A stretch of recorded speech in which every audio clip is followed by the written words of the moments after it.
Lajme, aktualitet, argëtim, horoskop, telenovela, showbiz, të gjitha në Metropol.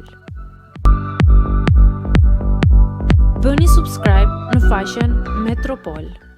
Laerti i nxjerrë të Palara Xhestit shkonte 3-4 herë në dhomë të rrëfimit dhe aktori i njohur Laert Vasili u shpall finalisti i tretë në këtë edicion. Ditën e sotme ai ka bërë një rrëfim në një intervistë për gjithë eksperiencën në këtë format. Në lidhje me fituesin e edicionit, ai tha se Xhesti e meritonte, por nuk i kurseu thumbimet. Ai e meritoi në mënyrë absolute fitoren, shkatroi gjithë shtëpinë, çoi një vajzë në gjendje të rënduar dhe bëri gjithçka. Unë jam tjetër njëri. Më pas ai shtoi, di që është futur një 3-4 herë në dhomë të rrëfimit për të regjistruar një 2-3 këngë, nuk regjistroi asgjë.